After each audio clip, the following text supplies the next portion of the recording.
That's all trip இது ஒரு auto மற்றும் cab booking app. Auto, taxi, sedan, maxi cab, Tata ace, 25 seat mini bus எல்லா வண்டியும் இந்த ஆப்குள்ளே அட்டாச் பண்ணிக்கலாம். டாக்குமெண்ட்ஸை அப்லோட் பண்ண உடனே அப்ரூவல் கொடுத்துருவாங்க. கீழே டிஸ்கிரிப்ஷனில் இருக்க லிங்கை கிளிக் பண்ணி தட்ஸ் ஆல் ட்ரிப்பை டவுன்லோட் பண்ணிக்கலாம். கூடுதல் தலைமை செயலாளர் பதவி உயர்வு தொடர்பாக தமிழக அரசு வெளியிட்ட அரசாணையை ரத்து செய்ய கோரிய வழக்கை உச்சநீதிமன்ற அமர்வு தள்ளுபடி செய்தது. கடந்த 2025ஆம் ஆண்டு டிசம்பர் 24ஆம் தேதியன்று தமிழ்நாடு அரசு சார்பில் IAS அதிகாரிகளுக்கு கூடுதல் தலைமை செயலாளர் பதவிக்கு இணையான பதவி உயர்வு வழங்கிய அரசாணை வெளியிடப்பட்டது.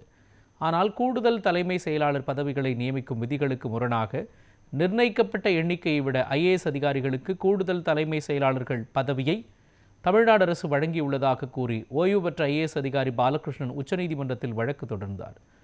இந்த மனு உச்சநீதிமன்றத்தில் தலைமை நீதிபதி சூரியகாந்த் தலைமையிலான அமர்வில் விசாரணைக்கு வந்தது. அப்போது இம்மனுவை எடுத்துக்கொள்ள முடியாது என உச்சநீதிமன்ற தலைமை நீதிபதி அமர்வு கூறியதோடு இந்த மனுவை ரிட் மனுவாக உயர்நீதிமன்றத்தில் தாக்கல் செய்யுமாறும் அறிவுறுத்தி மனுவை தள்ளுபடி செய்து உத்தரவிட்டனர். கடந்த டிசம்பர் 2025 தமிழ்நாடு அரசு ஒரு அரசாணை பிறப்பிச்சிருந்தாங்க.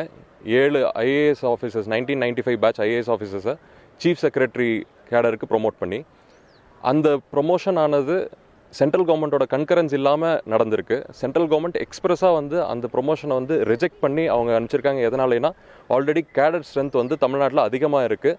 அதுவும் முதல்லையே அவங்க கன்கரன்ஸ் இல்லாமல் தான் வாங்கியிருக்காங்க அப்படின்னு சொல்லி அதன் பிறகு கூட தன்னிச்சையாக தமிழ்நாடு அரசு இந்த கவர்மெண்ட் ஆர்டரை பிறப்பிச்சிருக்காங்க. 7 IAS officers chief secretary promote பண்ணி. ஸோ அதுக்கு எகெயின்ஸ்டாக இன்றைக்கி ஒரு public interest litigation chief justice of India கோர்ட்டுக்கு முன்னாடி வந்திருந்தது. ஸோ அவர் என்ன சொன்னார்னா, ஆர்டிகல் 32க்கு கீழே நான் இதை எடுத்துக்கல, அதனால் நீங்கள் ஃபஸ்ட்டு ஹைகோர்ட் போயிட்டு வாங்க அப்படின்னு சொல்லி ஒரு ஆர்டர் பிறப்பிச்சிருக்காரு. ஸோ லிபர்ட்டி கொடுத்துருக்காரு பெட்டிஷனருக்கு ஹைகோர்ட் அப்ரோச் பண்ண சொல்லி. இது தமிழ்நாடு அரசுடைய தன்னிச்சையான செயலை ஓரளவும் கண்டிச்சார்.